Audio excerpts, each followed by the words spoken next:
नमस्कार, जोहार, अभिनंदन। मैं आस्था आप सभी का स्वागत करती हूँ। आज मैं आपको अंबिकापुर के माँ महामाया के मंदिर की विशेषता बताती हूँ। मान्यता है कि माँ महामाया का दूसरा नाम अंबिका भी है और इन्हीं के नाम पर अंबिकापुर शहर का नाम पड़ा। प्रचलित लोक कथा के अनुसार अंबिकापुर में ही माँ महामाया का धड़ है, जबकि बिलासपुर के रतनपुर में उनका सिर स्थापित है। सरगुजा के महाराजा बहादुर रघुनाथ शरण सिंह देव ने जहां विंध्यवासिनी देवी की मूर्ति को विंध्याचल से लाकर मां महामाया के साथ स्थापित कराया, तो वहीं मां महामाया की मूर्ति की प्राचीनता के संबंध में अलग अलग दंत कथाएं प्रचलित हैं। कहा जाता है कि आदिकाल से ही यह क्षेत्र सिद्ध तंत्र कुंज के नाम से विख्यात रहा और यहाँ आसाम की कामाख्या देवी के मंदिर जैसे ही तंत्र पूजा हुआ करती थी। यह भी कहा जाता है कि मंदिर के निकट ही श्रीगढ़ पहाड़ी पर मां महामाया व समलेश्वरी देवी की स्थापना की गई थी। समलेश्वरी देवी की प्रतिमा को उड़ीसा के संबलपुर से श्रीगढ़ के राजा साथ लेकर आए थे। उसी दौरान सरगुजा क्षेत्र में मराठों का आक्रमण हुआ। दहशत में आए दो बैगा में से एक ने महामाया देवी तथा दूसरे ने समलेश्वरी देवी की प्रतिमा को कंधे पर उठाया और भागने लगे। इसी दौरान घोड़े में सवार सैनिकों ने उनका पीछा किया। एक बैगा महामाया मंदिर स्थल पर तथा दूसरा समलाई मंदिर स्थल पर पकड़ा गया।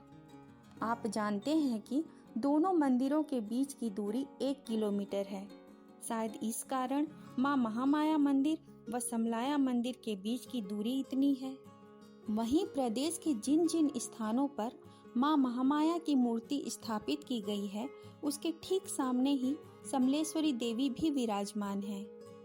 इसके बाद जब मराठा सैनिकों ने दोनों बैगाओं की हत्या करके माता रानी की मूर्तियों को अपने साथ ले जाना चाहा, वे इसमें सफल नहीं हो पाए और अंत में मूर्ति का सिर काट लिया और रतनपुर ले गए। लेकिन दैवीय प्रकोप से उन सब सैनिकों का संहार हो गया। इसलिए अंबिकापुर में माता का धड़ और रतनपुर में माता का सिर आज भी विराजमान है। ऐतिहासिक दस्तावेज बताते हैं कि 17वीं सदी तक मराठों का अभ्युदय हो चुका था। सन 1758 में बिंबाजी भोसले के नेतृत्व में सरगुजा में मराठा आक्रमण का उल्लेख है। मराठों की सेना गंगा की तरफ जाते हुए इस राज्य में आई थी।